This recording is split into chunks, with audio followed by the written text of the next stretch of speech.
ছাপ্পা রুখে দিতেই কি ভোটের হার কমলো বাংলায়? বিজেপি তৃতীয়বারের জন্য সরকার গড়বে।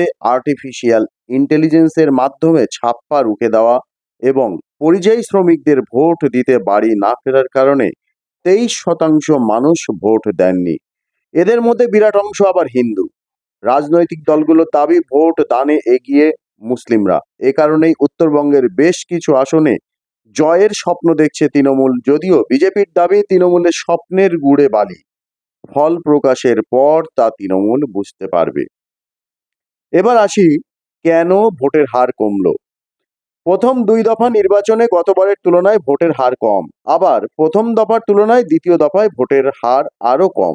অথচ ভোট দিতে নানা ধরনের কর্মসূচির মাধ্যমে উৎসাহ দিতে সব ধরনের চেষ্টা করেছেন জাতীয় নির্বাচন কমিশনের সদস্যরা। ভোটের দিন প্রধানমন্ত্রী নরেন্দ্র মোদী, বিজেপির সর্বভারতীয় সভাপতি জেপি নাড্ডারা ভোটের ভোটারদের ভোট দিতে আহ্বান করেছেন।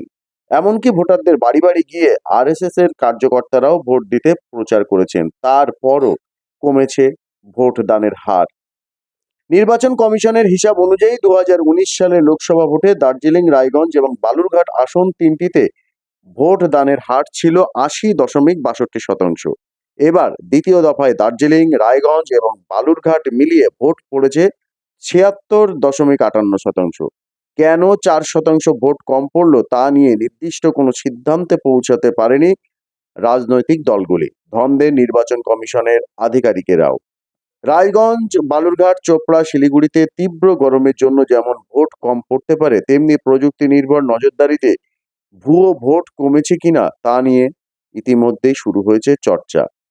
নির্বাচন কমিশনের সূত্রে খবর, বালুরঘাট, দার্জিলিং এবং রায়গঞ্জে ভোটদানের হার যথাক্রমে 79.09, 74.76 এবং 76.18%। অথচ 2019 সালে এই বালুরঘাটে ভোট পড়েছিল 83.60%, দার্জিলিংয়ে ভোট পড়েছিল 78.73% এবং রায়গঞ্জে ভোট পড়েছিল 79.54%। প্রশাসনিক বিশ্লেষকদের একাংশ মনে করিয়ে দিচ্ছেন, ভোটে কারচুপি রুখতে 100% বুথে কৃত্রিম বুদ্ধিমত্তা অর্থাৎ আর্টিফিশিয়াল ইন্টেলিজেন্স বা এআই যুক্ত ওয়েবকাস্ট পদ্ধতি চালু করেছে জাতীয় নির্বাচন কমিশন। প্রতি বুথে শুরু থেকে শেষ পর্যন্ত ভোট প্রক্রিয়া সরাসরি কমিশনের কন্ট্রোল রুমে সম্প্রচারিত হয়। এআই থাকার কারণে বিশেষ কোনো ঘটনার ইঙ্গিত মিললে তৎক্ষণাৎ সংকেত যায় কমিশনে।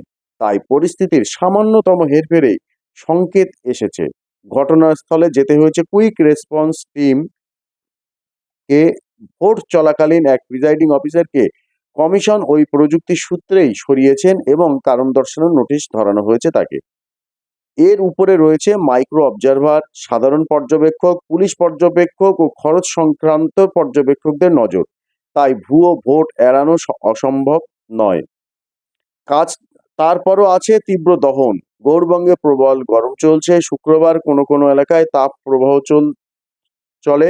দার্জিলিং লোকসভা কেন্দ্রের অন্তর্গত পাহাড়ি এলাকা বাদ দিলে সমতলে তাপের দাপট ছিল, তাই অনেকেই ভোট দিতে বেরোতে উৎসাহ পাননি বলেও মনে করছেন। তবে কেউ কেউ মনে করছেন, প্রতি বছর গ্রীষ্মে লোকসভা, বিধানসভা ভোট হয়, গরম উপেক্ষা করে ভোটের লম্বা লাইনে সচিত্র প্রমাণও আছে। ভোটদানের হারেও তা প্রতিফলিত হয়। তবে কেন আমজনতা ভোটদান থেকে মুখ ফেরাচ্ছেন? ভোটের দিন রাজনৈতিক দলগুলোর বুথ ক্যাম্পে বসা কর্মীদের কাছে এই নিয়ে প্রশ্ন করেছিলাম। সেখানে অনেকেই বলছেন, পরিযায়ী শ্রমিকদের বিরাট অংশ ভোট দিতে বাড়ি আসেননি। আবার বিজেপি বিরোধী অনেকেই ভোট দিতে আসেননি তাদের রাজনৈতিক দলগুলোর দুর্বলতা ও দলের জোট নীতির কারণে।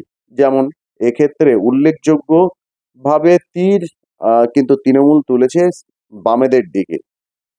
বহু সচেতন ভোটার আছেন যারা আবার শাসক বিরোধী দলগুলোর জননীতি থেকে সরে আসার কারণে ভোট দিতে আসেননি।